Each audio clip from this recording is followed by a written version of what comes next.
لا حول ولا قوة إلا بالله العلي العظيم. أعوذ بالله السميع العليم من الشيطان اللعين الرجيم. بسم الله الرحمن الرحيم.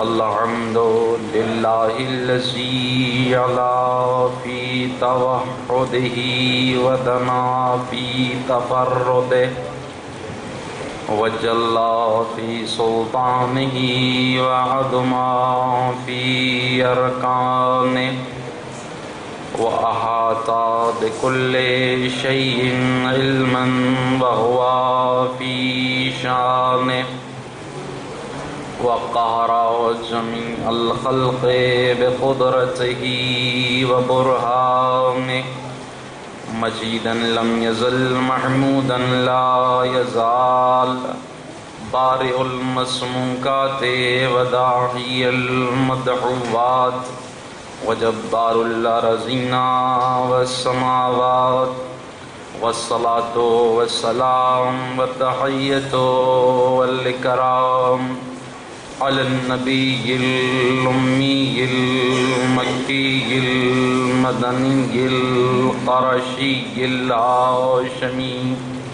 مولانا ومقتدانا مولا الثقلين جد الحسنين أبي القاسم محمد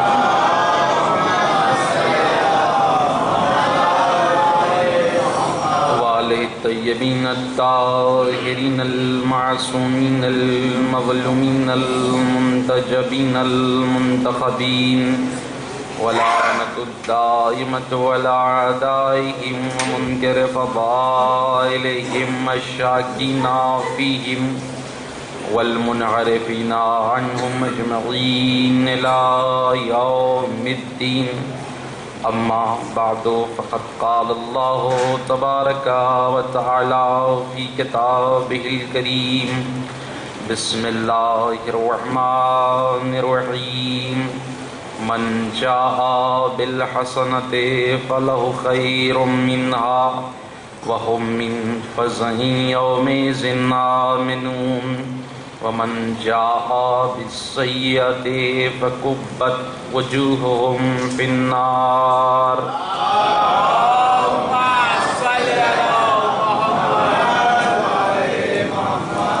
ایک مرتبہ سورہ حمد اور 3 مرتبہ سورہ اخلاص کی تلاوت فرما کر سید اقبال حسین ابن مقبول حسین مرحوم، سید آفتاب حسین ابن مقبول حسین، سید مقبول حسین مرحوم ابن عاشق حسین اور سیدہ خاتون مرحومہ بنت مرتضیٰ حسین مرحومین کی روح کو وصال فرما.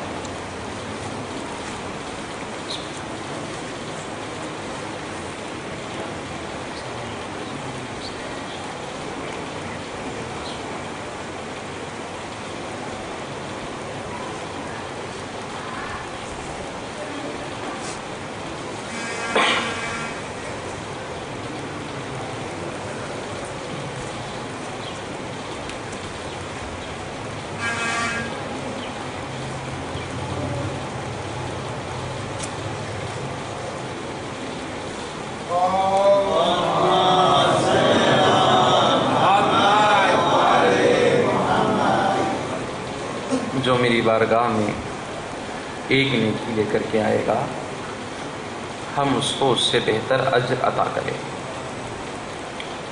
اور اس دن جس دن لوگوں کے دل خوف و ہراس سے پر ہوں گے ہم اس کے دل کو اس دن خوف و ہراس سے خالی رکھیں گے. ومن جاء بالسیئہ جو میری بارگاہ میں ایک بدی لے کر کے آئے گا فکبت وجوہہم فی النار تو ہم اس کو منہ کے بھل جہنم میں دھکیل دیں گے.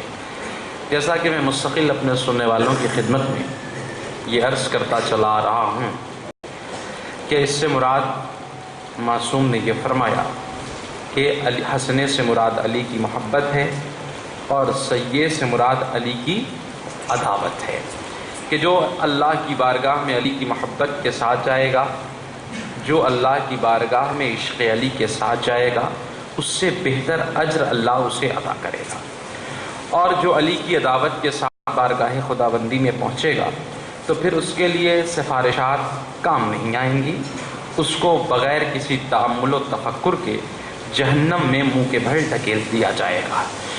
اس ضمن میں ہم نے اپنے سننے والوں کی خدمت میں بہت ساری باتیں عرض کی، جس میں نے پرسوں کی تقریر میں یہ عرض کیا تھا کہ ہم علی سے عشق اس لیے کرتے ہیں کہ رسول سے عشق کرتے ہیں، رسول سے ہم عشق اس لیے کرتے ہیں کہ اللہ سے عشق کرتے ہیں، اور اللہ سے عشق اس لیے کرتے ہیں کہ وہ ہمارے اوپر اپنی بہت ساری نعمتوں کو نازل کرتا ہے جنہیں ہم شمار بھی نہیں کر سکتے۔ تو یہ تو رہی اپنوں کے لیے یہ باتیں کہ ہم علی سے عشق کیوں کرتے ہیں، لیکن اگر غیر یہ سوال کرے آپ سے کہ آپ علی سے عشق کیوں کرتے ہیں، تو ظاہر ہے کہ اگر آپ اس سے یہ کہیں کہ ہم علی سے عشق اس لیے کرتے ہیں کہ رسول سے کرتے ہیں، اور رسول سے عشق اس لیے کرتے ہیں کہ اللہ سے عشق کرتے ہیں، تو وہ کہے گا بھائی بات ہمارے سمجھ میں نہیں آئی۔ تو انسان، دنیا والے یہ دیکھنا چاہتے ہیں کہ ظاہراً میں اس کا کمال کیا ہے۔ دنیا ہمیشہ کمال پسند رہی ہے، زوال پسند نہیں رہی، اور انسان ہمیشہ کمال دوست رہا ہے، زوال دوست نہیں رہا۔ وہ یہ دیکھتی ہے دنیا کہ اگر عالم ہے تو محبت کرے گی، جاہل ہے تو محبت نہیں کرے گی، اگر صادق ہے تو محبت کرے گی، کاذب ہے تو محبت نہیں کرے گی، اگر دیکھے گی کہ بردبار ہے تو محبت کرے گی، اور دیکھے گی کہ بردبار نہیں ہے تو نہیں محبت کرے گی۔ دنیا اگر کسی ذات میں شجاعت کو دیکھتی ہے تب محبت کرتی ہے، جو فرار اختیار کر لیتا ہے اس سے محبت نہیں کرتی۔ تو اب ہم حضرت علی ابن ابی طالب علیہ السلام کی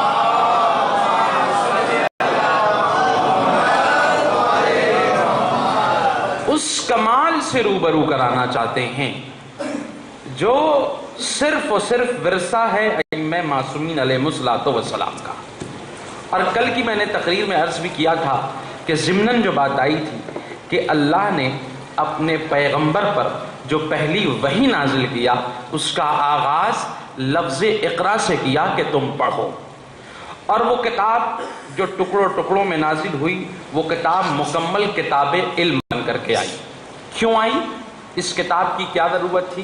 تو قرآن کہنے لگا قل کفا باللہ شہیدم بینی و بینکم ومن عندہ علم الکتاب، حبیب آپ کہہ دیجئے کہ ہماری رسالت کی گواہی کے لیے اللہ کافی ہے، اور وہ کافی ہے جو پوری کتاب کا علم رکھتا ہو۔ توجہ فرمائیے گا، تو اللہ گواہی دینے آیا نہیں تو رسول کی رسالت کی گواہی کون دے گا؟ تو خدا نے ایک مقام پہ کہا کہ لقد آتیناک سبعا من المثانی والقرآن العظیم، حبیب ہم نے تمہیں قرآن بھی عطا کیا ہے اور سبع مثانی بھی عطا کیا ہے۔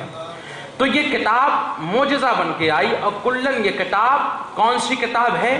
علم کی کتاب ہے، جس کے لیے قرآن نے کہا کہ ولا رطب ولا یابس الا فی کتاب مبین، کائنات کا ہر خشک و تر چیز اسی کتاب الہی میں موجود ہے۔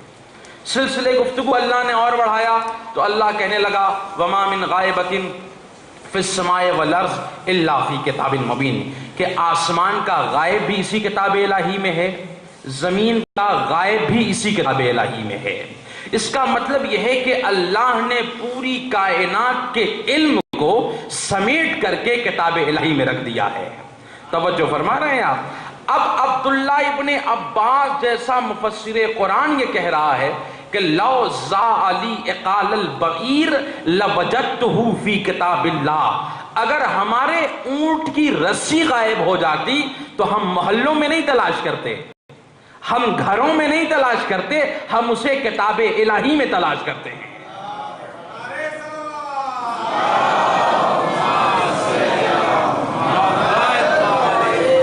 تو یہ کتاب مکمل کتاب علم بن کر کے آئی پیغمبر پر۔ اچھا یہ بھی سمجھ لینے کی بات ہے کہ اللہ نے پیغمبر اسلام پر کتاب علم کو کیوں معجزہ بنا کر بھیجا؟ یہ بہت بڑا سوال ہے۔ کتاب علم کو ہی معجزہ بنا کے کیوں بھیجا جبکہ دوسرے نبیوں پر دوسری چیزیں معجزہ بن کے آتی رہیں؟ کسی کے لیے عصا معجزہ بن کے آیا، کسی کے لیے ید بیضا معجزہ بن کی صورت میں آیا، کسی کے لیے مریضوں کو شفا دینا اس کے معجزے کی صورت میں آیا، کسی کے لیے طوفان معجزے کی صورت میں آیا، ہے نا؟ تو یہ چیزیں پیغمبر کو نہیں دی گئیں۔ کیا طوفان پیغمبر کو معجزہ بنا کے بھیجا گیا کہ طوفان پیغمبر کا معجزہ ہوگا؟ نہیں۔ کیا عصا دیا گیا معجزے کی صورت میں پیغمبر اسلام کو؟ نہیں دیا گیا۔ ید بیضا دیا گیا؟ کہنے لگے نہیں دیا گیا۔ تو آخر یہ کون سے معجزے ہیں؟ کہ دیکھیں یہ معجزے ہیں مشاہداتی معجزے۔ مشاہداتی معجزے کا کیا مطلب ہے؟ میں نے یہ رومال اٹھایا تو آپ دیکھ رہے ہیں جتنا 60 سال کا بزرگ اسے درک کر رہا ہے اتنا ہی 15 سال کا جوان بھی درک کر رہا ہے۔ کیوں؟ اس لیے کہ یہ مشاہدتی چیزیں ہیں، اس میں نہ عقل کی ضرورت ہے نہ علم کی ضرورت ہے۔ توجہ فرمائیں گے آپ؟ لیکن جو میں بیان کر رہا ہوں تو کیا جتنا 60 سال کے بزرگ کو بات سمجھ میں آ رہی ہے کیا 15 سال کے جوان کو بھی بات اتنی سمجھ میں آ رہی ہے؟ آپ کہیں گے مولانا نہیں سمجھ میں آ رہی۔ کہا کیوں؟ کہا کہ اس 15 سال کے بچے کا عقل و شعور پختہ نہیں ہے۔ جب باتیں علمی ہو تو علم کو سمجھنے کے لیے عقل و شعور کا پختہ ہونا ضروری ہے۔ جو مشاہدتی معجزے دیے گئے، موسیٰ کو عصا دیا گیا، ید بیضا دیا گیا، مردوں کو زندہ کرنے کا معجزہ دیا گیا، اس کو درک کرنے کے لیے عقل و شعور کی ضرورت نہیں ہے۔ جاہل بھی دیکھے گا تب بھی درک کر لے گا، عالم دیکھے گا تب بھی درک کر لے گا، لیکن جو قرآن معجزہ بن کر کے آیا تو اگر علم نہیں ہے تو قرآن سمجھ میں نہیں آئے گا۔ کیوں؟ اس لیے کہ یہ علمی معجزہ ہے، مشاہدتی معجزہ نہیں ہے۔ تو اب یہ سوال پیدا ہوتا ہے کہ آخر علمی معجزات دیگر انبیاء کو کیوں نہیں دیے گئے؟ ایک بہت بڑا سوال ہے۔ موسیٰ کو علمی معجزہ کیوں نہیں دیا گیا؟ عیسیٰ کو علمی معجزہ کیوں نہیں دیا گیا؟ آدم کو علمی معجزہ کیوں نہیں دیا گیا؟ پورے 1,24,000 انبیاء میں اگر کسی کو علمی معجزہ دیا گیا تو پیغمبر اسلام کی ذات۔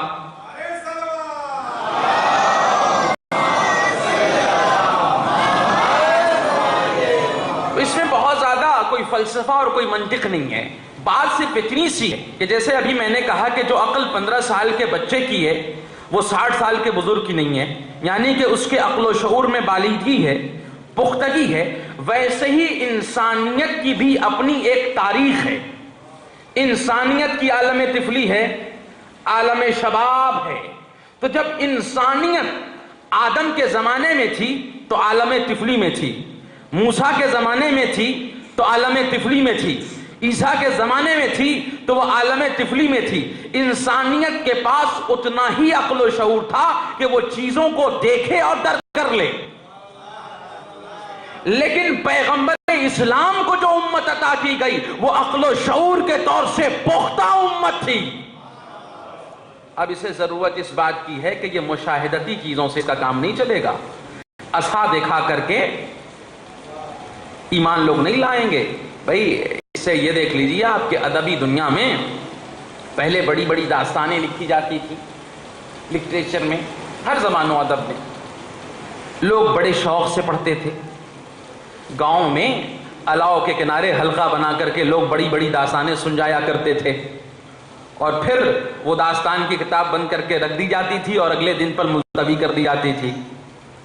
لیکن طلسم ہوش ربا کئی جلدوں کی داستان لوگ سن بھی جاتے تھے، پڑھ بھی جاتے تھے، لیکن زمانے نے کروٹ لی تو اب ادبا نے کہا کہ اب داستانوں سے کوئی سننے والا نہیں ہے، تو اب اس نے اپنے ورژن کو کنورٹ کیا اور ناول میں آ گئے، تو داستان سے چھوٹا ہوا۔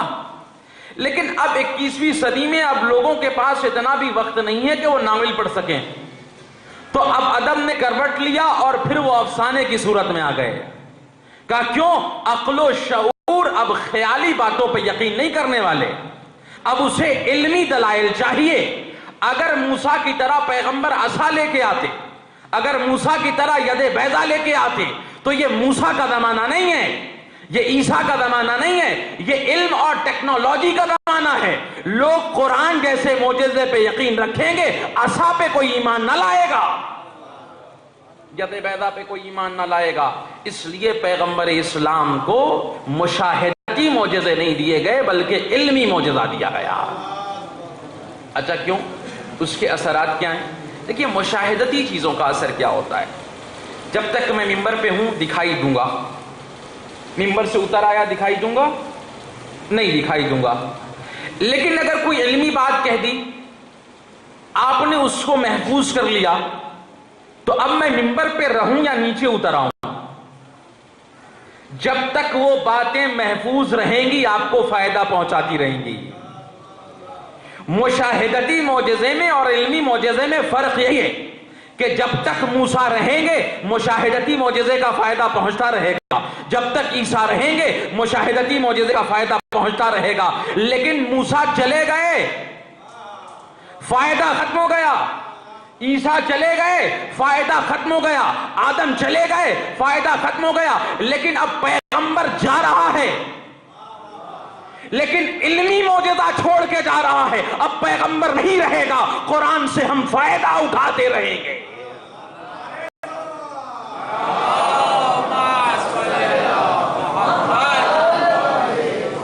یہ فائدہ ہے مشاہدتی معجزہ اور علمی معجزہ کا۔ چونکہ ان کی نبوتیں ایک محدود زمانے تک تھیں، اور جب تک قیامت آئے گی تب تک اس وقت تک ہمارے نبی کی رسالت رہے گی۔ تو اب نبی چلے گئے، لیکن جو معجزہ بن کر کے کتاب آئی، کتاب علم، وہ ہمارے درمیان میں ہے۔ اچھا آپ نے نہ جانے کتنی تقریریں قرآن پہ سنی ہوں گی، روزانہ آپ قرآن کی تلاوت کرتے ہیں، لیکن جب آپ بغور مطالعہ کرتے ہیں قرآن کی آیتوں کا تو آپ کو لگتا ہے کہ آج کوئی نئی بات حاصل ہو گئی ہے، آج کوئی نئی بات آپ نے حاصل کر لی ہے۔ یہی فرق ہے مشاہدتی معجزے میں اور علمی معجزے میں، کہ جیسے جیسے عقل ترقی کرتی جائے گی، جیسے جیسے علمی استعداد بڑھتا جائے گا، انسان رموز قرآن سے قریب ہوتا چلا جائے گا۔ اور آج آپ دیکھیں پوری دنیا میں جو مذہب سب سے زیادہ تیزی سے پھیل رہا ہے وہ کون سا ہے؟ کیوں پھیل رہا ہے؟ عیسائیت کیوں نہیں تیزی سے پھیل رہی ہے؟ بھئی نصارہ کیوں نہیں تیزی سے پھیل رہے ہیں؟ چونکہ ان کے نبیوں کے پاس مشاہدتی معجزے تھے، لیکن ہمارا نبی جو گیا تو علمی معجزہ چھوڑ کے گیا۔ اور آپ کو حیرت ہوگی کہ یورپ اور امریکہ میں سب سے زیادہ اگر کنہی باتوں پر اور چند باتوں پہ تحقیق ہوتی ہے تو وہ یا معصومین کے اقوال پہ تحقیق ہوتی ہے یا آیت قرآنی پہ تحقیق ہوتی ہے، چونکہ یہ تمام کی تمام باتیں علمی باتیں ہیں۔ تو اب جو ہم امت بنا کے بھیجے گئے عقل و شعور کے طور سے کامل امت تھے، اس لیے ہمارے اوپر پیغمبر جیسا نبی آیا اور پیغمبر پر علمی کتاب معجزہ بن کر کے آئی۔ تو یہ رسالت کی پہلی گواہ۔ دوسرا گواہ کون ہے؟ عالم کل کتاب، ومن عنده علم الکتاب، جو پوری کتاب کا عالم ہے۔ تو اب کتاب کا علم جانتے ہیں؟ میں نے ابھی چند آیتیں آپ کے سامنے پڑھی نا، کہ کائنات کے ہر خشک و تر کو اللہ نے کتاب الہی میں رکھ دیا ہے، اور کوئی ایسی چیز نہیں ہے جو اس کتاب الہی میں نہ ہو۔ تو عالم کل کتاب کو بھی ایسا ہی ہونا چاہیے کہ جتنا علم کتاب میں ہو اتنا ہی علم عالم کل کتاب میں ہو۔ بھئی آصف برقیہ کا نام سنا ہے آپ نے؟ انسانوں میں نہیں تھا، جناتوں میں تھا، پلک جھپکتے میں کوسوں دور سے اس نے تخت بلقیس منگا دیا تھا۔ اور قرآن نے کیا کہا؟ علم من الکتاب، اس کے پاس کل کتاب کا علم نہیں تھا، جزوے کتاب کا ہی تھا، جزوے کتاب کا علم تھا، کوسوں دور سے اس نے پلک جھپکتے میں تخت بلقیس منگا دیا۔ تو جب جس کے پاس جزوے کتاب کا علم ہو اتنا بڑا عالم ہے، تو جس کے پاس پوری کتاب کا علم ہوگا وہ کتنا بڑا عالم ہوگا؟ اس کے علم کا ہم اندازہ نہیں لگا سکتے۔ تو اب چونکہ یہ رسالت کا دوسرا گواہ ہے تو لہذا اسے اگر ہمیں تلاش کرنا ہے تو نبی کے زمانے میں تلاش کرنا ہوگا، نہ نبی سے پہلے نہ نبی کے بعد، زمانہ نبی میں۔ تو ایک ہی ذات مجھے نظر آئی جو ممبر پہ یہ دعویٰ کرتی ہوئی نظر آئی کہ سلونی سلونی قبل ان تفقدونی، جو پوچھنا چاہے پوچھ لو قبل اس کے کہ ہم تمہارے درمیان سے چلے جائیں۔ اب چونکہ ہم نے یہ دعویٰ حضرت علی ابن ابی طالب علیہ السلام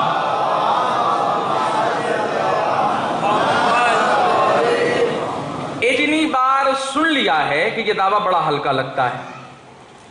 ہوتا ہے نا، کوئی باتیں تکراری ہو جائیں تو آدمی کو لگتا ہے کیا ہلکی پھلکی باتیں پڑھ رہے ہیں،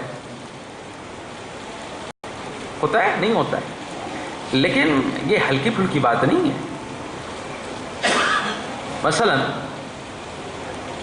میں یہ کہوں اس وقت کہ میں بھوپال میں مجلسیں پڑھ رہا ہوں، بہت عمدہ مجلسیں پڑھ رہا ہوں، ٹھیک ہے، مسکین بھائی بھی مان لیں گے، آپ بھی مان لیں گے، آپ بھی مان لیں گے، آپ بھی مان لیں گے، خامخواہ کیا مولانا سے الجھنا، خوش فہمی کے شکار ہیں، اولنے دیجیے۔ کیوں؟ اس لیے کہ آپ کے دل میں کہیں نہ کہیں ہمارے لیے گوشے نر موجود ہے، لہذا آپ ہماری بات کو آسانی سے ٹال جائیں گے، کوئی اعتراض بھی نہیں کریں گے۔ آپ دوست ہیں، دشمن نہیں ہیں، توجہ فرما رہے ہیں۔ لیکن اگر ہم یہی بات اس جگہ پہ کہیں جہاں دوست کم ہوں، دشمن زیادہ ہوں، تو یقین جانیے کہ اوپر کے پسینے نیچے آ جائیں گے۔ تو جو علی نے سلونی کا دعویٰ کیا ہے، دوستوں کے درمیان میں نہیں کیا، دشمنوں کے درمیان میں کیا ہے۔ اب دیکھیے علی کا علم ہے، علی کے علم کو سمجھنے کے لیے علی کے ایک شاگرد ہیں عبداللہ ابن عباس، ہے نا، ان کا بھی علم سمجھ لیجئے کہ ان کا علم کیا ہے، تب استاد کا علم سمجھ میں آ جائے گا کہ استاد کا علم کیا ہے۔ عبداللہ ابن عباس نماز عشاء پڑھنے کے لیے مسجد میں داخل ہو رہے تھے۔ مولا نے کہا کہ عبداللہ ابن عباس تھوڑی سی اگر فرصت ہو جائے تو میرے گھر چلے آنا۔ عشاء سے فارغ ہوئے، امیر المومنین نے بلایا تھا، جانا ضروری تھا، پہنچ گئے۔ مولا فرماتے ہیں عبداللہ ابن عباس، کیا تو الحمد کے الف لام کے معنی جانتا ہے؟ مولا نے الف لام میم کے الف لام کے معنی نہیں پوچھے، الحمد کے الف لام کے معنی پوچھیں، جانتا ہے؟ کہتا امیر سے بہتر کون جانتا ہے؟ کہتے مولا، مناقب مرتضی میں یہ واقعہ لکھا ہوا ہے، مولا نے پوری رات الحمد کے الف کی تفسیر کی، پوری رات۔ لکھا ہے کہ ابھی الحمد کے لام تک نہیں پہنچ پائے تھے کہ صبح کی سفیدی نمودار ہو گئی۔ مولا پوچھتے ہیں عبداللہ ابن عباس بات سمجھ میں آئی؟ کہ مولا سنا بھی اور تعجب میں بھی ہوں۔ پتہ ہے مولا نے پلٹ کے کیا کہا؟ مولا کہنے لگے یا عبداللہ لو کتبتو فی مان الفاتحہ لو اوقرت سبعین بعیرا، اگر میں چاہوں سورہ الحمد کی تفسیر لکھنے بیٹھوں تو اتنا لکھ جاؤں گا کہ جسے اٹھانے کے لیے 70 اونٹوں کی ضرورت پڑے گی۔ یہی نہیں رکے مولا، ایک قدم اور آگے بڑھ گئے۔ مولا کہنے لگے لو شئتو لو اوقرت بباء بسم اللہ 70 بعیرا، تم ابھی معنی فاتحہ میں پڑھے ہو، سورہ حمد میں پڑھے ہو، اگر میں بائے بسم اللہ کی تفسیر کرنے بیٹھوں تو اتنا کر جاؤں گا جسے اٹھانے کے لیے 70 اونٹوں کی ضرورت پڑے گی۔ کس سے فرما رہے ہیں مولا؟ عبداللہ ابن عباس سے۔ مفسر قرآن کہا جاتا انہیں، حبر الامہ کہا جاتا انہیں، عبداللہ ابن عباس کو۔ اچھا عبداللہ ابن عباس کو علم آیا کیسے؟ ایک دن پیغمبر اسلام حضرت محمد مصطفیٰ صلی اللہ علیہ وآلہ وسلم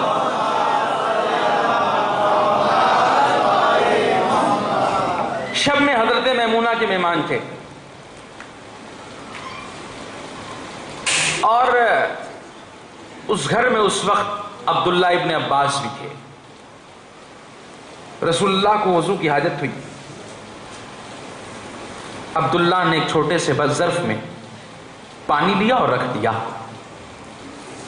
حضرت میمونہ نے پوچھا اللہ کے نبی معلوم ہے یہ پانی کس نے رکھا ہے؟ کہنے لگے نہیں معلوم۔ کہ اسی بچے نے رکھا ہے۔ تو نبی نے ہاتھ کو آسمان کی جانب بلند کیا اور کہنے لگے اللہم فقہ فی الدین وعلمہ التاویل، خدایا اسے فقیہ دین بنا اور مفسر قرآن بنا دے۔ نبی کی دعا تھی قبول ہو گئی. کس عمل کے عوض؟ ایک جملہ ہدیہ کر رہا ہوں خطابت کے. کس جملے کے عوض؟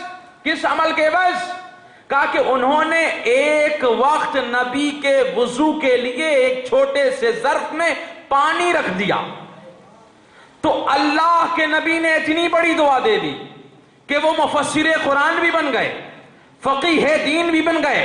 تو میں کہوں گا اللہ کے نبی اگر ظرف میں کوئی وضو کے لیے پانی رکھ دے تو آپ اسے مفسر قرآن ہونے کی دعا کر دیں, اور اگر ابو طالب پوری زندگی آپ پہ قربان کر دیں.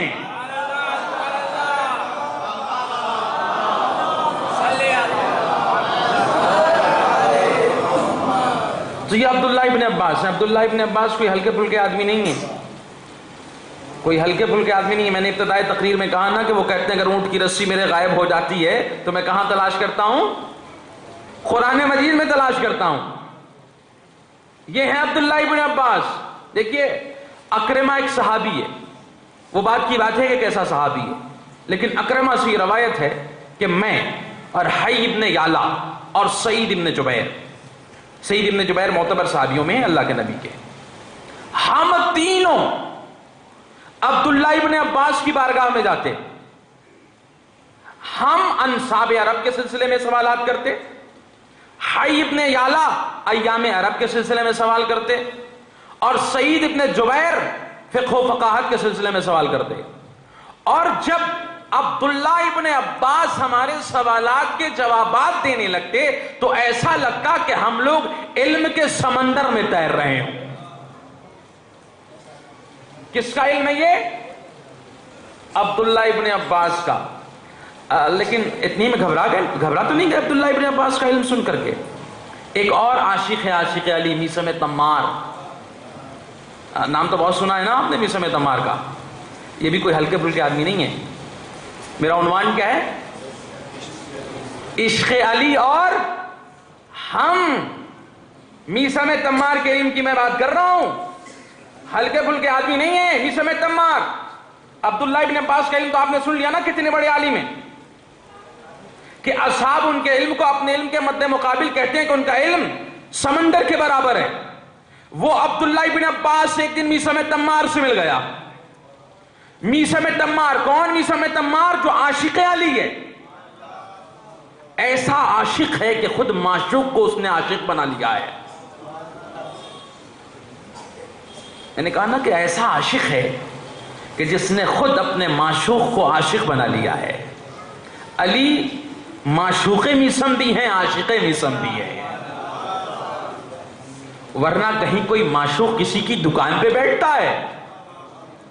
نہیں بیٹھتا نا. ملاقات ہو گئی. عبداللہ ابن عباس عمر میں بڑے, کہنے لگے میثم تمار, عبداللہ ابن عباس کیا میں آپ کو قرآن کی تفسیر کے کچھ باتیں بتاؤں؟ پھر آگے بڑھے. عبداللہ ابن عباس قرآن کی تفسیر کے سلسلے میں آپ جو پوچھنا چاہیں وہ مجھ سے پوچھ سکتے ہیں, چونکہ میں نے تفسیر قرآن کا علم علی سے سیکھا ہے. پتہ ہے کیا کیا عبداللہ ابن عباس نے؟ کہتے ہیں فوراً جیسے یہ جملہ میثم تمار کے دہن سے نکلا, عبداللہ ابن عباس نے فوراً اپنے غلام کو حکم دیا, جا فوراً کاغذ اور دوات لیتا. کون؟ وہ جو حبر الامہ ہے, جو مفسر قرآن ہے. میثم اسے قرآن کی تفسیر کا علم دے رہا ہے. ایک عاشق علی دوسرے عاشق علی کو تفسیر قرآن کا علم دے رہا ہے. لے آئے. ابھی کچھ بیان نہیں کیا, ابھی کچھ بتایا نہیں. میثم تمار نے کہا کہ اگر آپ مجھے سولی پہ چڑھا ہوا یا لٹکا ہوا دیکھیں گے تو کیسا محسوس کریں گے؟ پتہ ہے عبداللہ ابن عباس کہنے لگے کیسی روحانیت کی تم باتیں کرتے ہو؟ دیکھیں ہماتن گوش رہیے گا. کیا کہا عبداللہ ابن عباس نے؟ کیسی تم روحانیت کی بات کرتے ہو؟ اچھا میں اگر آپ سے پوچھوں کیا یہ جو میثم تمار کہہ رہے ہیں وہ بات سچ ہوئی یا جھوٹی؟ سچ ہوئی نا, تو اس کا مطلب یہ ہے کہ جو علم میثم تمار کو تھا وہ علم عبداللہ ابن عباس کو نہیں تھا. جو علم میثم تمار کو تھا وہ علم عبداللہ ابن عباس کو نہیں تھا. وہ علم عبداللہ ابن عباس کے نہ ہونے کے باوجود اصحاب کیا کہہ رہے ہیں؟ ہمارے علم کے مقابلے میں عبداللہ ابن عباس کا علم سمندر کی طرح ہے. اور میثم تمار نے تاکہ دیکھو بھئی پریشان نہ ہوئیے، آپ جلدی میں نہ جائیے. اگر جو میں آپ سے تفسیریں بیان کر رہا ہوں اور آپ کو لگے کہ حق ہے تو اسے لکھ لیجئے، ورنہ یہ پھر موقع بعد میں آنے والا نہیں ہے. لکھا کہ انہوں نے فوراً قلم اٹھایا اور کاغذ لیا، اور جو بھی وہ بیان کرتے رہے عبداللہ ابن عباس سر جھکا کر لکھتے رہے، اور کہیں کوئی اعتراض نہیں کیا کہ میثم یہ ایسا کیوں، ایسا کیوں، ایسا کیوں. تو جو دنیا کے سامنے تفسیر عبداللہ ابن عباس ہے نا، وہ تفسیر عبداللہ ابن عباس نہیں، وہ تفسیر میثم تمار ہے. یہ کون تھا؟ میثم تمار کون تھے؟ یہ عاشق علی. یہ ایسا ہوتا ہے عشق کرنے والا علی سے، بیٹھتا بوریے پر ہے اور سینے میں علم کا سمندر لیے رہتا ہے. ہم کہتے ہیں نا بھیا ہم علی جیسے نہیں ہو سکتے، تو علی جیسے نہیں ہو سکتے تو غلامان علی جیسے تو بن جائیے.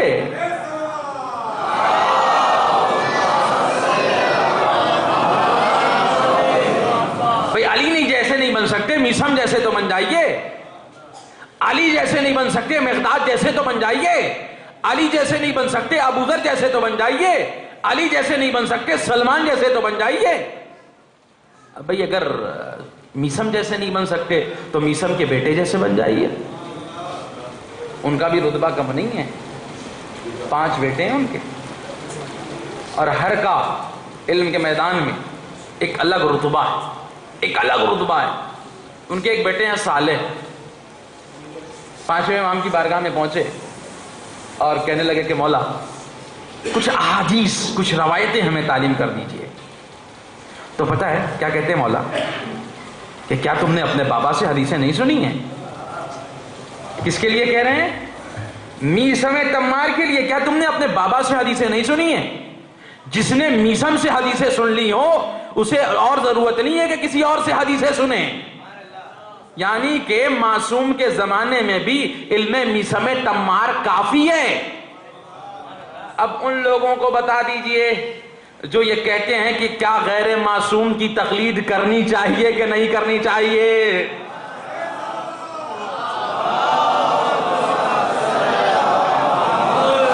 بھئی ہم تو کہتے ہیں غیر معصوم کی تقلید نہیں کرنی چاہیے، اور 5واں معصوم میثم کے بیٹے سے کہہ رہا ہے کہ اگر تو نے اپنے باپ سے حدیثیں سنی ہیں تو اب مجھ سے سننے کی ضرورت نہیں ہے، تیرا باپ تیرے لیے کافی ہے. تو غیر معصوم کی تو تقلید ہوئی نا، غیر معصوم کی تقلید. چونکہ یہ تمام شرانگیزیاں اس لیے پیدا ہوتی ہیں کہ ہم علم سے بہت دور ہیں. اگر علم سے قریب آ جائیں تو یہ شرانگیزیاں پیدا نہ ہوں. تو یہ میثم تمار کا علم، اور بھی بہت سارے علوم ہیں، انشاءاللہ کل جتنی تقریر میں ممکن ہو سکے گا آپ کے سامنے بیان کر دوں گا. اب آئیے عبداللہ ابن عباس کا علم. تو دونوں کا علم تو سمجھ میں آ گیا نا، یہ خاص شاگرد ہیں مولا کائنات کے. تو جب زمانہ شاگرد کے علم کو نہ سمجھ سکا تو استاد کے علم کو کیا سمجھے گا؟ نہیں سمجھ سکتا. لیکن تھوڑے سے سمجھانے کی ہم اپنے جوانوں کو کوشش کرتے ہیں. بہتر بزرگ ہم سے بہتر جانتے ہیں. مولا نے کیا فرمایا؟ سلونی جو پوچھنا چاہے پوچھ لو، قبل اس کے کہ میں تمہارے درمیان سے چلا جاؤں. میں زمین کے راستوں سے زیادہ آسمان کے راستوں کو جانتا ہوں. اتنا بڑا میرا مولا عالم ہے. اب بھائی دیکھیے، میں نے کہا کہ اگر دوستوں کے درمیان میں اعلان کیا جائے تو دوست خاموشی سے سن لیتے ہیں، لیکن اگر دشمنوں کے درمیان میں اعلان کیا جائے خون پسینہ ایک ہو جائے گا. اب ظاہر ہے کہ اس میں کچھ جری بھی تھے. جب علی نے دعویٰ کیا مسجد میں، ایک شخص کھڑا ہو گیا. دیکھیے یہ تو آپ سمجھتے ہی ہیں نا کہ مولویوں سے ہر سوال نہیں کیے جاتے ہیں. اگر کوئی باہر سے مولوی آ رہا ہو تو اس سے ہر سوال نہیں کیے جاتے جب تک کہ 5 مولوی سے پوچھ نہ لیا جائے. اچھا کچھ لوگ ایسے ہوتے ہیں کہ جو سوچتے ہیں ان کو جواب نہیں چاہیے، وہ پھنسانے کے لیے سوال کرتے ہیں کہ دیکھ لیا جائے کہ مولوی صاحب کا علم کتنا ہے. تو ایسے جو سوالات ہوتے ہیں نا وہ بڑے ٹھوک بجا کے کیے جاتے ہیں، جس میں 4 مولوی کم سے کم فیلئر ثابت ہو چکا ہو تبھی سوال کیا جائے گا. وہ جواب لینے کے لیے نہیں، سیکھنے کے لیے نہیں سوال کیا جاتا. دیکھا جاتا مولوی صاحب جانتے کتنا ہیں. تو ایسے ہی زیادہ تر لوگ علی کے بھی زمانے میں تھے جو علی کے دوست نہیں دشمن تھے. اب وہ شخص کھڑا ہو گیا علی سے پوچھنے لگا یا علی آپ نے تو دعویٰ کیا ہے کہ جو پوچھنا چاہے پوچھ لو قبل اس کے کہ میں تمہارے درمیان سے چلا جاؤں. بڑا قیامت کا سوال کیا اس نے، بڑا قیامت کا سوال. اس کے سوال کے ساتھ بھی جڑ جائیے اور علی کے جواب کے ساتھ بھی جڑ جائیے گا. کہنے لگا کیفا خلق اللہ محمدا،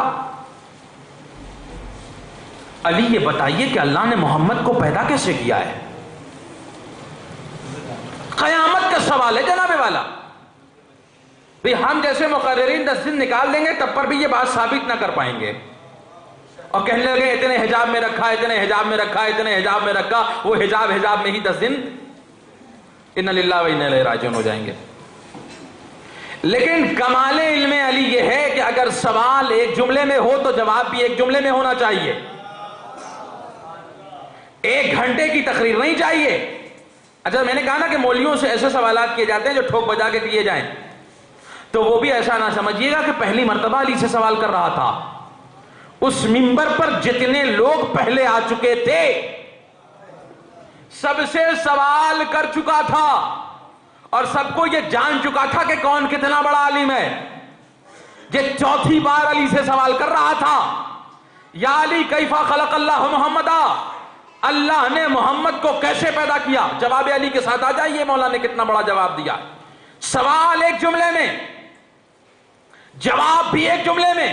مولا کہنے لگے ان اللہ تکلم بکلمۃ فصار محمدا، اللہ نے ایک کلمہ کہا وہ کلمہ محمد بن گیا. بڑا قیامت کا جواب دیا علی.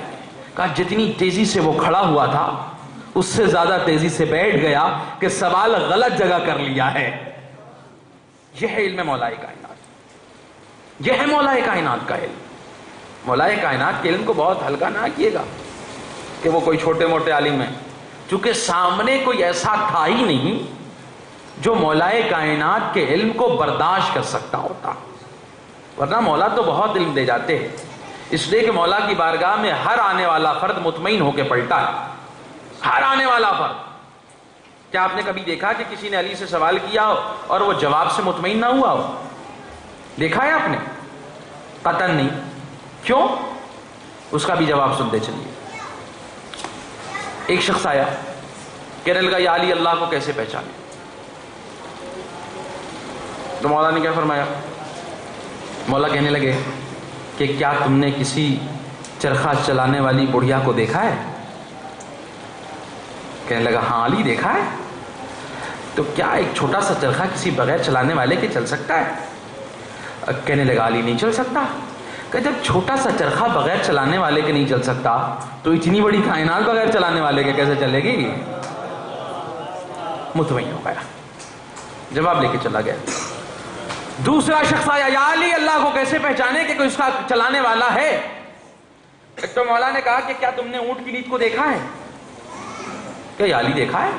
کہ اس سے کیا سمجھتے ہو؟ اس سے یہ سمجھتا ہوں کہ ادھر سے اونٹ گزرا ہے. کہا مختصر سے اثر سے مؤثر تک پہنچ گئے، اتنے بڑے اثر سے مؤثر تک نہیں پہنچ پاتے.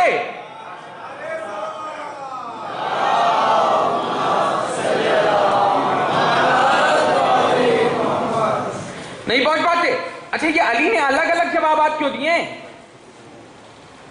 بھیا اگر ہم سے کوئی سوال کرے تو ہم چرخے والا دیں گے. وہ اثر اور مؤثر کون سمجھانے جائے کہ سین سے ہے کہ سے ہے کہ سات سے ہے؟ ہم کہیں گے وہ چرخہ والا ٹھیک لگتا ہے، سب آدمی کو آسانی سے بات سمجھ میں آ جائے گی. لیکن علی نے آدمی بدلا، جواب بدلا. ابھی میں اپنی بات آپ تک نہیں پہنچا پایا. وہ 10 لوگوں کا واقعہ تو آپ کو معلوم ہے نا. اور وہ ایک ہی نہیں کئی مرتبہ لوگ آتے گئے علی سے پوچھتے گئے یا علی بہتر ہے کہ مال ہے نا. علی نے سب کو کیا جواب دیا؟ علم بہتر ہے اور 10 الگ الگ جوابات دیے ہیں، تو میں کہوں گا یا علی آپ نے جو پہلے والے کو جواب دیا ہے وہ 10ویں والے کو کیوں نہیں دیا؟ جو 9ویں والے کو دیا ہے وہ دوسرے والے کو کیوں نہیں دیا؟ جو تیسرے والے کو دیا ہے وہ 8ویں والے کو دے دیتے، جو 7ویں والوں کو دیا ہے وہ 5ویں والے کو دے دیتے۔ یہی تو کمال ہے علم علی کا۔ بھئی اب مثال دے رہا ہوں یہاں، ایک پروفیسر کلاس روم میں لیکچر دیتا ہے، 50 منٹ کا لیکچر ہے، 10 منٹ اس میں بچا لیتا ہے، 40 منٹ کے لیکچر کے بعد وہ اپنے اسٹوڈنٹ سے پوچھتا ہے کہ کیا میری بات تم سب کو سمجھ میں آ گئی؟ تو کیا بات سب کو سمجھ میں آ چکی ہوتی ہے؟ نہیں آئی ہوتی نا۔ اس میں سے 5 لڑکے کھڑے ہو جائیں گے، 50 میں کہیں گے سر نہیں سمجھ میں آئی۔ پروفیسر پھر اپنی پوری مثال پوری طاقت لگا کر کے بات کو مزید واضح کرنے کی کوشش کرتا ہے، پھر 5 منٹ کے بعد پوچھتا ہے کہ میری بات سمجھ میں آ گئی؟ تو اس میں سے 2 بچ جاتے ہیں، کہتے ہیں سر نہیں سمجھ میں آئی۔ تو اب پروفیسر کیا کہتا ہے کہ بھیا اب ہم سمجھا بھی نہیں سکتے۔ تو کیا وہ اپنے علم کا اقرار کر رہا ہے؟ کیا وہ اپنے عالم ہونے کا اعلان کر رہا ہے؟ کہا نہیں، وہ اپنی عاجزی کا اعلان کر رہا ہے کہ اب اس سے زیادہ مجھے نہیں آتا جو ہم تمہارے سطح عقل پر جا کر تجھے سمجھا سکیں۔ علی کی بارگاہ میں آنے والا ہر فرد جو سوال لے کر کے آیا، علی نے جواب دیا تو وہ مطمئن ہو کے گیا، یا علی آپ کے پاس نقصہ کون سا ہے جو ہر آدمی مطمئن ہو جاتا ہے؟ مولا جواب دیں گے کہ میں ہر سائل کے جواب دینے سے پہلے اس کے عقل کی سطح کا مطالعہ کرتا ہوں، پھر دیکھتا ہوں کہ جواب کا متحمل ہے کہ نہیں ہے۔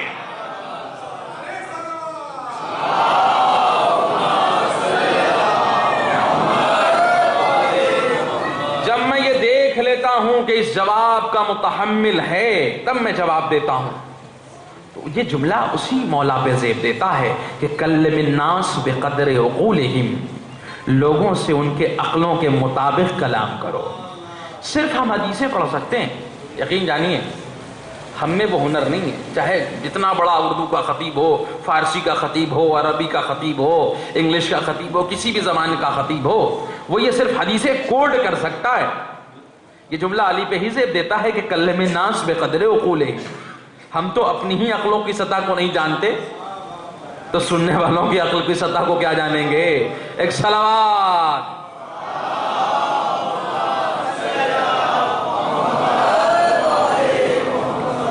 علی کی علم کی بلندی کا اندازہ ہمیں نہیں ہو سکتا، اس لیے کہ مولا خود فرماتے ہیں ینحدر عنی السیل، علم کا میں وہ سیلاب ہوں جو برابر کی زمین پہ نہیں آتا، جو اوپر سے نیچے کی طرف آتا ہے۔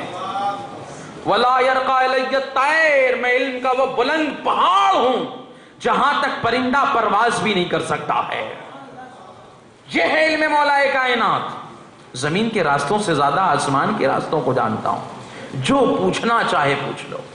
تو اتنا بڑا عالم ہے میرا مولا، جس کے ہم عاشق ہیں وہ ہمارا معشوق ہے۔ جہاں مجھے آنا تھا میں آ گیا، عشق علی اور ہم، تو ہمیں کہاں ہونا چاہیے؟ جس علی کا نعرہ لگا رہے ہیں، جس علی کو حیدر حیدر حیدر حیدر کہہ رہے ہیں، جس علی کے لیے کہہ رہے ہیں کہ جنت میں جانے کے لیے سفارش کرا دیں گے ہماری، کیا وہ جہالت پہ سفارش کرا دیں گے؟ کہیں گے حوال مولا کچھ ہم جانتے نہیں تھے، بس اتنے ہی جانتے تھے جتنا مجلس میں سن لیا ہے۔ تو مولا کہیں گے میں تو عالم کل کتاب تھا، میں پوری کتاب کا عالم تھا، مجھ سے بڑا عالم کائنات میں ہوا ہی نہیں۔ رسول کے علاوہ پورے کائنات میں علی سے بڑا کوئی عالم نہیں ہے، حتیٰ کہ قرآن میں بھی اللہ پیغمبر سے علی سے بڑا عالم کوئی نہیں ہے۔ انشاءاللہ اگر کل اللہ نے توفیق دی تو بتاؤں گا کہ قرآن میں بھی سب سے بڑا عالم علی ہی ہے، علی سے بڑا کوئی عالم نہیں۔ اس کی امت، اس سے عشق کرنے والے لوگ کہاں کھڑے ہیں؟ علم سے کوسوں دور۔ لگتا ہے کہ صاحب زہر ہے ہی، کیا لگتا ہے کہ دور رہنا چاہیے علم سے، علم سیکھنا ویکھنا نہیں چاہیے، علم کے قریب نہیں جانا چاہیے۔ دیکھیے جو آج ہم ضلالت و گمراہی میں جی رہے ہیں، کیوں جی رہے ہیں؟ صرف علم کی کمی کی بنیاد پر۔ فساد کہاں ہوتا ہے؟ جہاں علم نہیں ہوتا. اختلاف کہاں ہوتا ہے؟ یہ سطحی اختلاف، علمی اختلاف کی بات نہیں کر رہا ہوں. سطحی اختلاف کہاں ہوتا ہے؟ جہاں علم نہیں ہوتا. جو دیگر چیزیں ہماری شریعت اور ہماری مسلک میں در آ رہی ہیں، وہ کیوں آ رہی ہیں؟ چونکہ ہم جانتے نہیں. اب بھائی اس وقت ہماری سب سے بڑی بیماری یہ ہے ملنگیت اور اخباریت. بہت بڑی بیماری ہے. چونکہ ہم علی کو پہچانتے ہی نہیں، فقط حیدر حیدر کرتے ہیں. اگر جس دن ہم علی کو پہچان لیں گے، ملنگیت سے بھی دور ہو جائیں گے، اخباریت سے بھی دور ہو جائیں گے.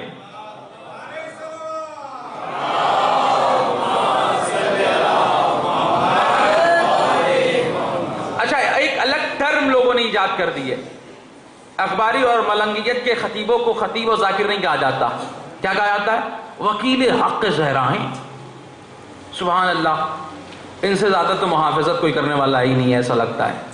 میں کہتا ہوں کہ آپ وکیل حق زہرا نہیں ہیں، اس لیے کہ اخباریت کا اصول ہے کہ قرآن کی آیتوں کے مد مقابل اس کے جب تک سپورٹ میں حدیثیں نہیں ہوں گی، وہ قرآن کی آیت کو بھی نہیں مانتے. اگر قرآن کی آیت کے سپورٹ میں اگر کوئی حدیث نہ ہو تو وہ قرآن کی آیت کو بھی نہیں مانتے. مگر اگر کتب عربہ میں کوئی حدیث ضعیف بھی موجود ہو تو وہ اسے مان لیتے ہیں. تو اب قرآن کی آیتوں کے نہ ماننے کا مطلب کیا ہے؟ اب اگر قرآن کی آیتوں کو نہیں مانتے تو خمس کو نہیں مانتے، آپ زکوٰۃ نہیں مانتے، جہاد نہیں مانتے. تو جب آپ خمس نہیں مانتے تو خمس حق کس کا ہے؟ خمس حق کس کا ہے؟ سیدوں کا حق ہے یا امام کا حق ہے؟ تو جس نے امام کا حق نہیں دیا، مانو اس نے امام کا حق نہیں، سیدہ کا حق نہیں دیا. تو جو سیدہ کا حق نہ دے وہ وکیل حق زہرا نہیں، وہ وکیل غاصب حق زہرا ہے.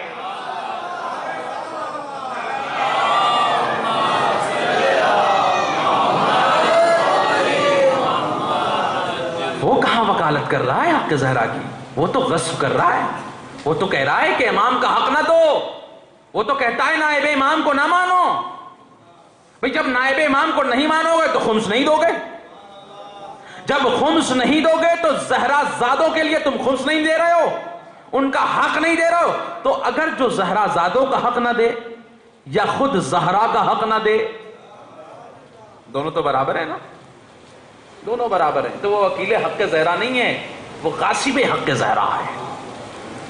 تو اب یہ بیماریاں کیوں در آئیں؟ چونکہ ہمارے پاس علم نہیں ہے، لہذا ہم ان مرض میں مبتلا ہوتے گئے. بھئی انسان جس میں انسانی کو مرض کیسے لاحق ہوتا ہے؟ آپ کو سردی کیسے ہوتی ہے؟ آپ کو بخار کیسے ہوتا ہے؟ بد پرہیزی سے. بد پرہیزی کیسے ہوتی ہے؟ لا علمی سے. تو جسم اگر بیمار پڑتا ہے تو کیوں پڑتا ہے؟ لا علمی سے. تو اگر روح بھی بیمار پڑے تو کیسے پڑتا ہے؟ لا علمی سے. تو اب جب آپ ڈاکٹر صاحب کے پاس دوا لینے جائیں گے تو کہیں گے کہ آپ کو سردی ہو گئی ہے، ٹھنڈا پانی مت پیجیے گا، چاول نہ کھائیے گا اور سرد پھل نہ کھائیے گا، 3 دن میں ٹھیک ہو جائیے گا. یہ ہے جسم کے صحت کی دوا اگر سردی ہو جائے تو. لیکن اگر روح بیمار ہو جائے تو پھر علماء کے پاس آئیے، علماء بتائیں گے کہ قرآن کا بھی دامن پکڑ لو، اہل بیت کا بھی دامن پکڑ لو، دیکھو کہ قرآن کی آیت کیا کہہ رہی ہے اور پیغمبر اور آل رسول کی حدیث کیا کہہ رہی ہے. اگر تنہا حدیث موجود ہو اور اس کے سپورٹ میں قرآن کی آیت نہ موجود ہو تو معصوم خود فرماتے ہیں کہ جو حدیثیں قرآن کی آیتوں سے تطبیق نہ کریں دیواروں پہ مار دو. تو وہ اصول تو یہیں ختم ہو گیا نا اخباریت کا. اچھا بھائی ٹھیک ہے، میں ایک جملہ کہتا ہوں، اگر چھوٹے ڈاکٹر کو کوئی پریشانی ہو تو کہاں جائے گا؟ چھوٹے انجینئر کو کوئی پرابلم کریٹ ہو تو کہاں جائے گا؟ چھوٹے مولویوں کو پریشانی ہو تو کہاں جائیں گے؟ بڑے عالموں کے پاس، ہے نا. اب ایسا چھوٹا ڈاکٹر پھنس جائے جس سے بڑے ڈاکٹروں سے تعلقات نہ ہو تو کہاں جائے گا؟ مریض کو مار دے گا اور ایک دن خود بھی مر جائے گا. چھوٹے انجینئر کو اگر کوئی پرابلم ہو جائے تو کہاں جائے گا اگر اس کے پاس بڑا انجینئر نہیں ہے تو؟ کب وہ عمارتیں گرا دے گا، اوور برج گرنے لگیں گے، لوگوں کی جان جانے لگے گی. تو اب ان اخباری مولویوں سے پوچھو کہ تمہارا بڑا عالم ہے کہاں؟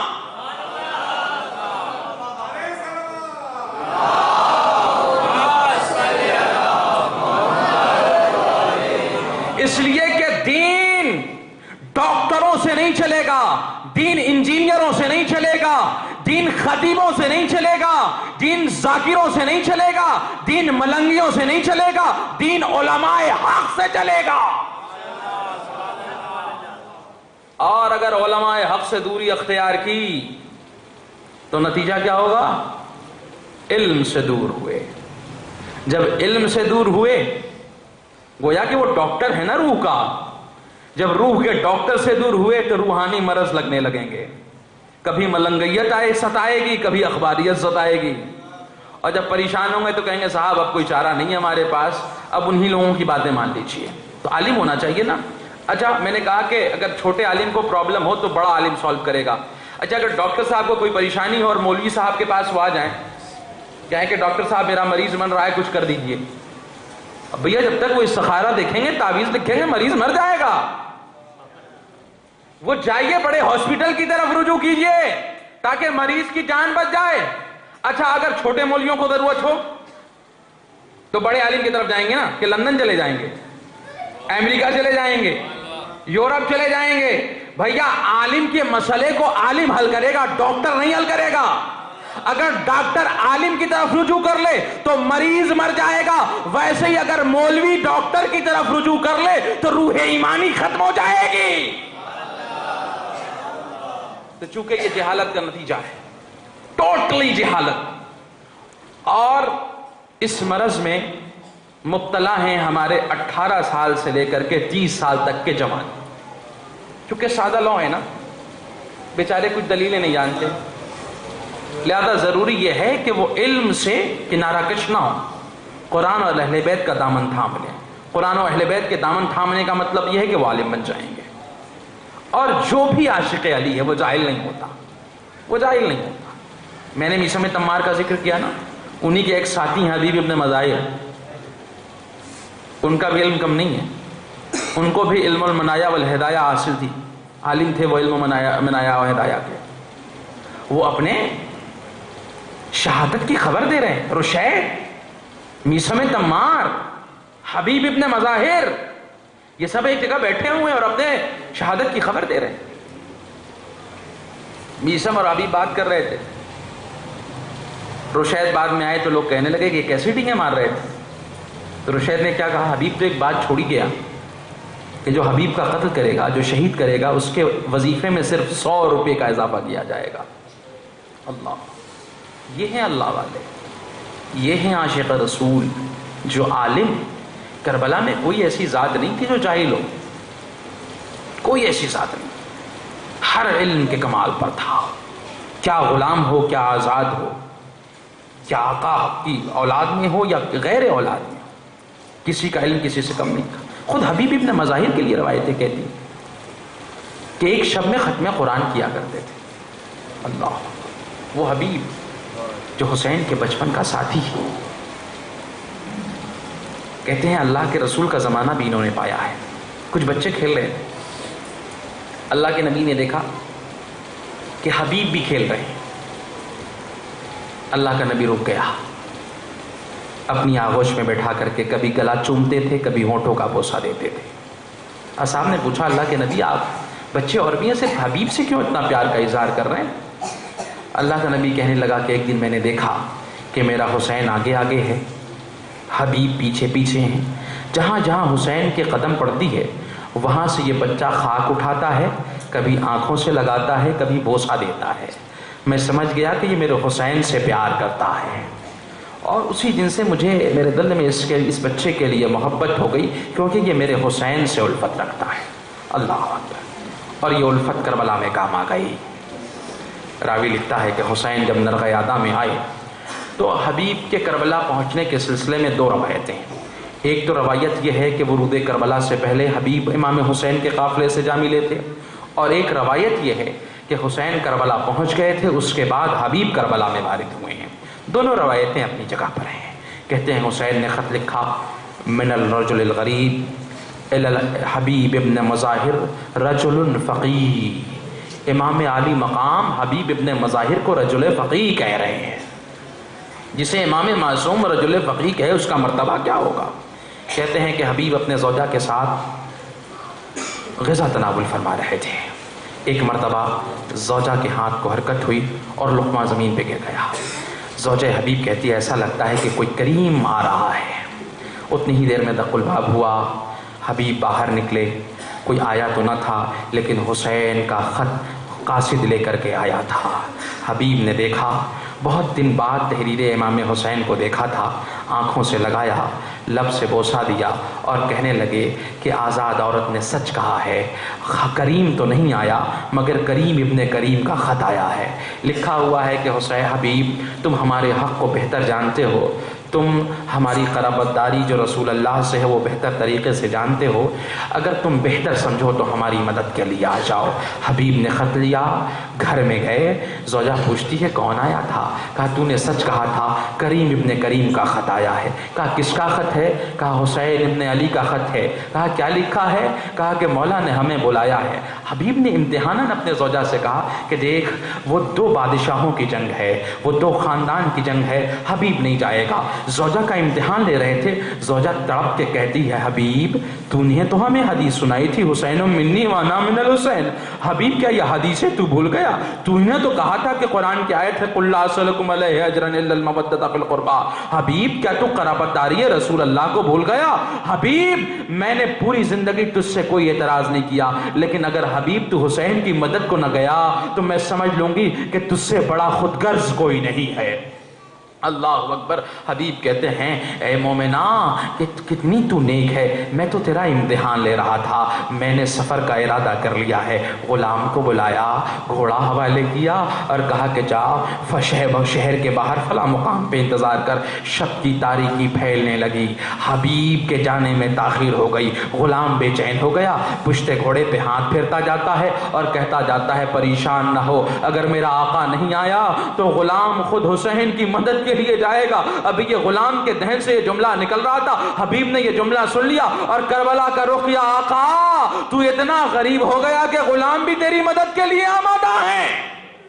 ہاں روایت لکھتی ہے کہ حبیب گھوڑے پر سوار ہوئے چلنا چاہتے ہیں کہ غلام حبیب کہتا ہے آقا آپ نے جنت کا ارادہ کر لیا ہے تو آپ مجھے چھوڑے جا رہے ہیں، میں بھی حسین کی مدد کے لیے جاؤں گا۔ ایک چھوٹا سا قافلہ حسین کی مدد کے لیے روانہ ہوا۔ میں نے کہا نا دو روایتیں ہیں، ایک ورود کربلا سے پہلے حسین سے حبیب جا ملے، دوسری روایت یہ ہے کہ ورود کربلا کے بعد حبیب حسین وارد کربلا ہوئے۔ جیسے ہی سیدہ زینب کو یہ خبر ملی کہ حسین کے بچپن کا ساتھی حبیب آ گیا، سیدہ زینب نے حبیب کو سلام کہلا بھیجا۔ جیسے ہی حبیب نے سنا کہ سیدہ زینب نے سلام کہلا بھیجا، حبیب تڑپ کے مدینے کا رخ کرتے ہیں، آقا آپ کی شہزادیاں اتنی مظلوم ہو گئیں، اتنی غریب ہو گئیں کہ اب غلام کو سلام کہلوا رہے ہیں۔ اللہم صلی اللہ علی القوم الظالمین سيعلم الذين ظلموا أي منقلب ينقلبون ويقتصر أبيها وبعلها وبنيها وسر المستضعفين۔ خدایا ہمارے اس مختصر بند کو قبول فرما، خدایا ہمارے گناہوں کو معاف فرما، ہمارے والدین کی مغفرت فرما، تمام مومن و مومنات کی مغفرت فرما۔ خدایا تجھے واسطہ محمد والے محمد کا جو تنگ دست ہیں ان کی تنگ دستیوں کو دور فرما، جو بے روزگار انہیں روزگار عنایت فرما، جن کی روزی میں وسعت ہے ان کا جذبہ ایثار و انفاق عنایت فرما۔ یا اللہ ہم سب کو سچا عزادار و سچا حسینی بنا۔ یا اللہ ہم سب کا امام معصومین کے قبول کی زیارت سے مشرف فرما، حج بیت اللہ سے مشرف فرما، امام زمان کے دیدار سے مشرف فرما، امام کے ظہور میں تعجیل فرما، ہم سب کو ان کے اوان انصار میں شمار فرما، امام کو صحت و سلامتی عنایت فرما۔ ایک مرتبہ سورہ حمد اور 3 مرتبہ سورہ اخلاص کی تلاوت فرما کر سید اقبال حسین ابن مقبول حسین، سید آفتاب حسین مرحوم ابن مقبول حسین مرحوم، سید مقبول حسین ابن عاشق حسین مرحوم اور سیدہ خاتون بنت مرتضیٰ حسین مرحوم کی رکوع سال فرما دیں۔